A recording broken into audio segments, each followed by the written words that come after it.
Hello students, welcome to our video lecture classes.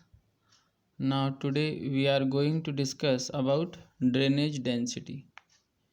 ठीक है, इसके पहले वाली क्लास में हमने देखा था फैक्टर अफेक्टिंग फ्लड हाइड्रोग्राफ. ठीक है, आज हम देखते हैं ड्रेनेज डेंसिटी. तो जैसे हमारे पास एक हमारे पास एक कैचमेंट है, उसमें ड्रेनेज चैनल्स भी होंगे.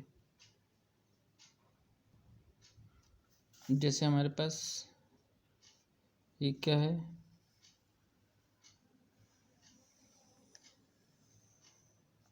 ये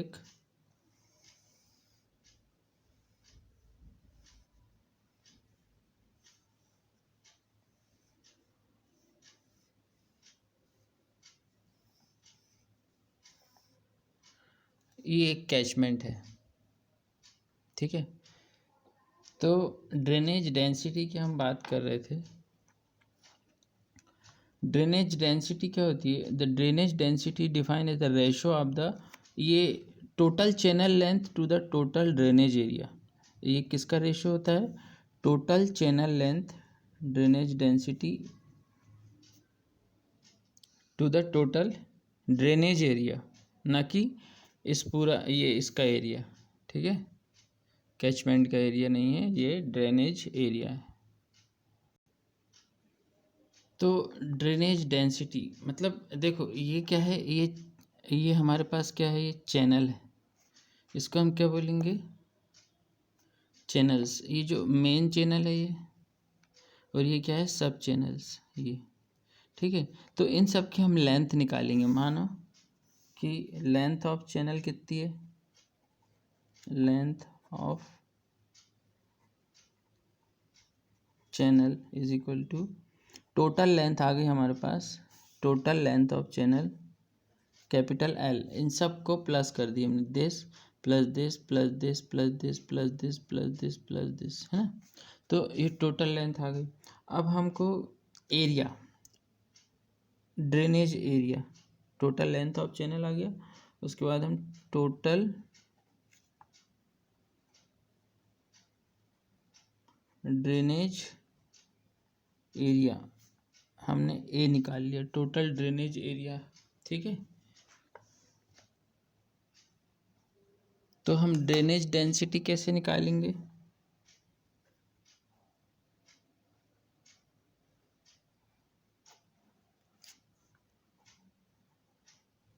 drainage density is equal to हो जाएगा एल अपॉन कैपिटल ए. अब हम ये देखते हैं कि इस ड्रेनेज डेंसिटी से हमें कौन कौन सी इम्पोर्टेंट इन्फॉर्मेशन मिलती है. ठीक है, दो चीज़ हो सकती है, या तो ये ड्रेनेज डेंसिटी बहुत लार्ज हो, या ये ड्रेनेज डेंसिटी जो हो वो बहुत ही स्मॉल हो. तो हम देखते हैं कि बेसिन जिसमें स्मॉल ड्रेनेज डेंसिटी हो सकती है, वो बेसिन या जो कैचमेंट है जिसमें स्मॉल ड्रेनेज डेंसिटी होगी, उस पर क्या इफेक्ट आएगा? ओवरलैंड फ्लो कहें हम, या पीक डिस्चार्ज कहें. तो यदि लार्ज ड्रेनेज डेंसिटी हो, लार्ज की बात करते हैं, फॉर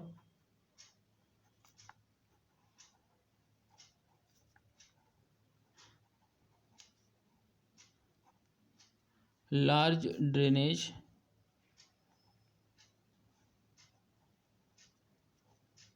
डेंसिटी. अगर लार्ज हो ड्रेनेज डेंसिटी तो क्या होगा?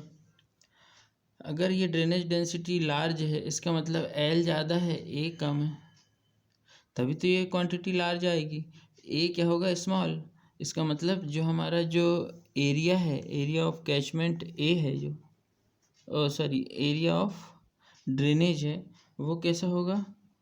छोटा या कम होगा. जिसके कारण क्या होगा? ओवरलैंड फ्लो जो होगा वो क्या होगा? प्रीडोमिनेंट होगा, है ना. Large drainage density create situation conducive for quick disposal of run of down the channels. ठीक है, ये ज़्यादा होगा, ये कम होगा, और जब ए कम होगा तो क्या होगा? ज़्यादा से ज़्यादा हमको क्विक डिस्पोजल होगा. जो वाटर यहाँ से फ्लो हो रहा है चैनल से, उसका डिस्पोजल कैसे होगा? क्विकली होगा. ठीक है, इसके पहले मैं गलत बोल दिया था, सॉरी। ये जैसे लार्ज होगा अगर ड्रेनेज डेंसिटी, तो क्या होगा, इसका जो पीक डिस्चार्ज है वो क्या होगा, फास्ट होगा। Fast response is reflected in a pronounced peak discharge. ठीक है, तो large drainage density create situation conducive for quick disposal of run of down the channel. इसमें मतलब कोई ओवरलैंड फ्लो नहीं होगा, मतलब चैनल से जो ऊपर ओवरलैंड फ्लो होता है ना, चैनल से पानी ऊपर आ जाता है। कब आता है ऊपर, जबकि जो कैचमेंट एरिया कम होता है और रेनफॉल ज़्यादा हो जाती है। तो यहाँ पे क्या होगा, जब स्मॉल ड्रेनेज डेंसिटी होगी। ठीक है,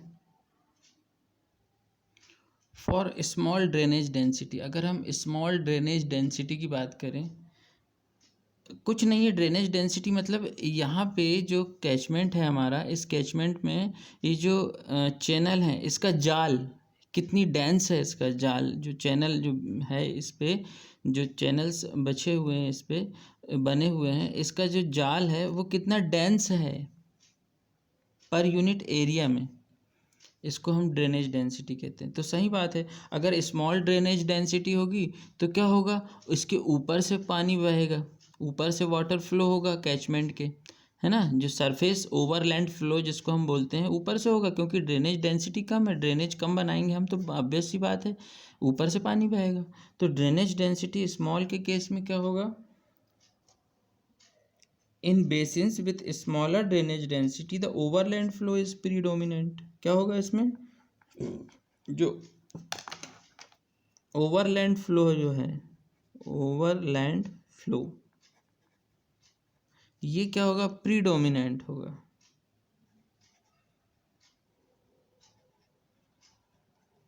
ओवरलैंड फ्लो इसमें ज़्यादा होगा, ड्रेनेज डेंसिटी कम होगी, इसका मतलब जो हमने ड्रेनेज का जो जाल बिछाया है इस कैचमेंट एरिया में वो कम होगा पर यूनिट एरिया, और पर यूनिट एरिया जाल कम होगा, चैनल्स कम होंगे, तो ऑब्वियस सी बात है वाटर ऊपर से फ्लो होगा, इसका मतलब ओवरलैंड फ्लो होगा। ठीक है, and resulting hydrograph is square with a slowly rising limb. इसमें जो राइजिंग लिम्ब होगा, किसमें, स्मॉल ड्रेनेज डेंसिटी में जो राइजिंग लिम्ब होगा वो क्या होगा, स्लोली राइजिंग लिम्ब होगा। इसका मतलब क्या होगा, जो हमको डिस्चार्ज मिलेगा वो कैसा मिलेगा, कम मिलेगा। पर इसके केस में, लार्ज ड्रेनेज डेंसिटी के केस में, जो हमारा एक सिंगल जो आउटलेट है यहाँ पे, इसमें ज़्यादा डिस्चार्ज मिलेगा, है ना, हाई पीक मिलेगा और जल्दी से पीक आएगा। इसका मतलब ये वाली कंडीशन बन रही है हमारी, ये वाली कंडीशन बन रही है, जल्दी पीक आ रहा है और हाई पीक जा रहा है ना। ये इसका देखो बहुत लेट पीक आया है और कम हाई पीक नहीं गया है। तो इसका मतलब अगर ड्रेनेज डेंसिटी हमारी क्या होगी, लार्ज ड्रेनेज डेंसिटी होगी, तो हमको डिस्चार्ज और टाइम के बीच जो हम ग्राफ बनाएंगे उसमें जो पीक होगा वो हाई होगा और जल्दी मिलेगा हमको, है ना, डिस्चार्ज ज़्यादा होगा। तो यहाँ पे क्या होगा, जो डिस्पोजल है वो प्रीडोमिनेंट होगा, हाई डिस्चार्ज होगा, डिस्चार्ज प्रीडोमिनेंट यहाँ पे।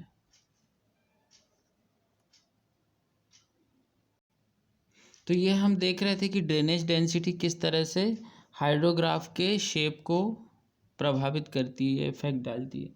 अब हम देखते हैं लैंड यूज़ किस तरह से हमारे जो ग्राफ को इफेक्ट डालती है। लैंड यूज़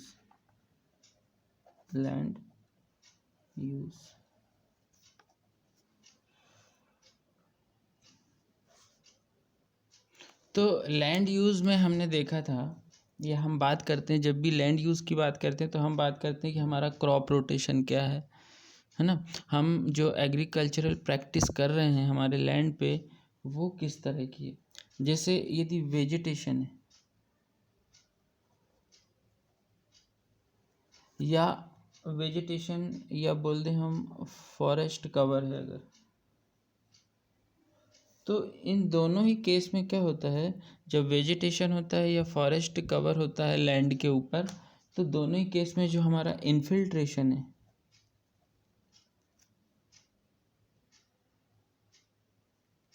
इन्फिल्ट्रेशन बताइए ज़्यादा होगा कि कम होगा? ज़्यादा होगा इन्फिल्ट्रेशन। और सॉइल की जो स्टोरेज कैपेसिटी है,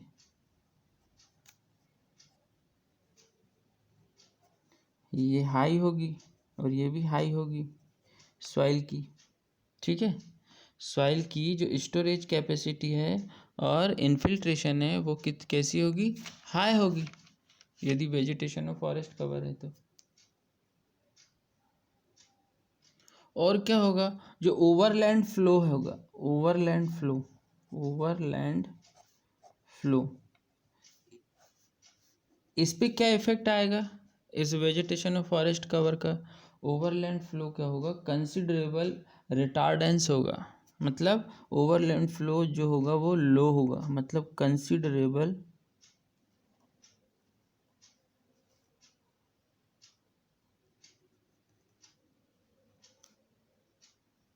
रिटार्डेंस। ठीक है, ओवरलैंड फ्लो कम होगा। तो कुल मिला के हमारा जो कंक्लूजन आया वो क्या आया? कंक्लूजन ये आया कि जो वेजिटल कवर जो है ये रिड्यूस करता है, reduce the peak flow. Vegetal cover क्या करता है? ये रिड्यूस करता है पीक फ्लो को। और ये वाला जो इफ़ेक्ट है ये हमको सबसे ज़्यादा कहाँ देखने को मिलता है? This effect is usually very pronounced in small catchment. ये वाला इफेक्ट हमको कहाँ देखने को मिलता है? स्मॉल कैचमेंट में ऑफ एरिया, कितना? Less than 150 square kilometre. अगर 150 स्क्वायर किलोमीटर से कम एरिया है जिसमें वेजिटेशंस या फॉरेस्ट कवर है, या हम अपनी भाषा में ये क्रॉप कवर भी बोल सकते हैं हम उसको। वेजिटेशन मतलब क्रॉप कवर भी बोल सकते हैं, या एग्रीकल्चर जो प्रैक्टिस हम कर रहे हैं, वेजिटेबल लगा रहे हैं या कोई भी क्रॉप लगी है या फॉरेस्ट लगी है, तो वहाँ पे ये इफ़ेक्ट हमको देखने को मिलेगा कि 150 स्क्वायर किलोमीटर से कम वाला जो कैचमेंट है वहाँ पे जो ये वाला इफेक्ट देखने को मिलता है। और क्या, ये वाला जो इफेक्ट है ये प्रीडोमिनेंट होता है इन स्मॉल स्टॉर्म में। अब बात करते हैं हम क्लाइमेटिक फैक्टर वो कौन कौन से हैं जो हाइड्रोग्राफ के शेप को इफेक्ट डालते हैं। ठीक है, क्लाइमेटिक फैक्टर।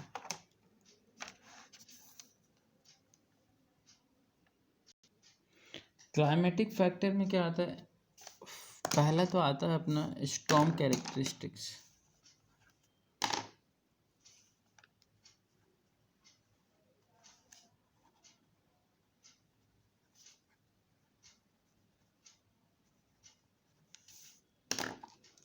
स्टॉर्म कैरेक्टरिस्टिक्स में क्या क्या आ सकता है? ये प्रेसिपिटेशन,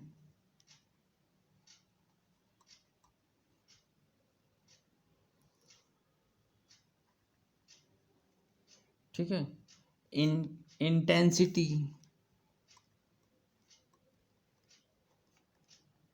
ड्यूरेशन,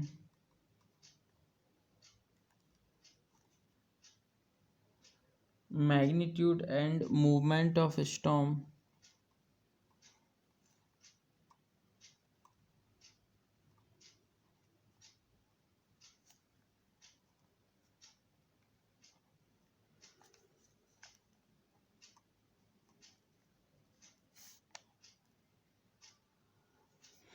तो प्रेसिपिटेशन, स्टॉर्म कैरेक्टरिस्टिक में प्रेसिपिटेशन, मतलब प्रेसिपिटेशन मतलब कितने ड्यूरेशन पे प्रेसिपिटेशन हो रहा है या रेनफॉल हो रहा है, किस ड्यूरेशन के लिए, है ना। इंटेंसिटी क्या है उसकी, सीवियर है क्या, माइल्ड है ना। उसके बाद है magnitude and movement of storm. तो ये सब किस पे आता है, स्टॉर्म कैरेक्टरिस्टिक्स में।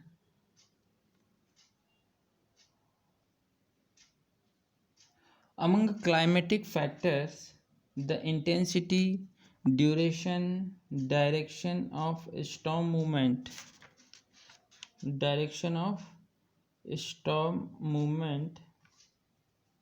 are the three important ones affecting the shape of the hydrograph.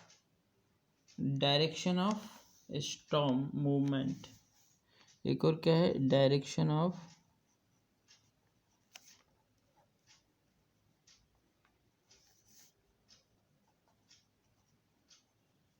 ये सभी चीज़ें और खासकर इंटेंसिटी और ड्यूरेशन और direction of storm movement, intensity, duration और ये वाला पार्ट जो है 1 2 3 4, ये fifth.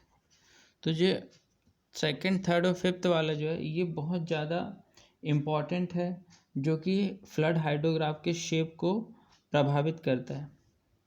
For a given duration, the peak and volume of the surface runoff are essentially proportional to its intensity of rainfall. जो पीक है और volume of surface run of है वो किसके प्रोपोर्शनल होता है, इंटेंसिटी ऑफ रेनफॉल। इसका मतलब जो है वो जो इंटेंसिटी है, इंटेंसिटी ऑफ रेनफॉल, इंटेंसिटी मतलब पर यूनिट टाइम कितनी बारिश हुई उसको हम इंटेंसिटी बोलते हैं ना, या कितने कितनी डेप्थ रेनफॉल हुई पर यूनिट टाइम। तो ये डायरेक्टली प्रोपोर्शनल किसके होती है, ये डायरेक्टली प्रोपोर्शनल होती है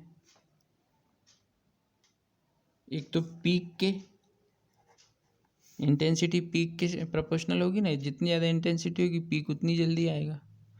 और दूसरा volume of surface, volume of surface run of, मतलब सरफेस रन ऑफ का जो वॉल्यूम है वो प्रोपोर्शनल होगा इंटेंसिटी ऑफ रेनफॉल के। ज़्यादा इंटेंसिटी से रेनफॉल होगी तो वॉल्यूम ज़्यादा होगा सरफेस रन ऑफ का कम समय में। This aspect is made use of in the unit hydrograph theory for estimating peak flow hydrograph. जब अपन यूनिट हाइड्रोग्राफ पढ़ेंगे तब और देखेंगे इसको, ठीक है। कंपोनेंट्स ऑफ हाइड्रोग्राफ हमने देख लिए हैं जो बहुत ज़्यादा इम्पॉर्टेंट है एग्ज़ाम के पॉइंट ऑफ व्यू से, ठीक है। तो अगेन थैंक यू स्टूडेंट्स।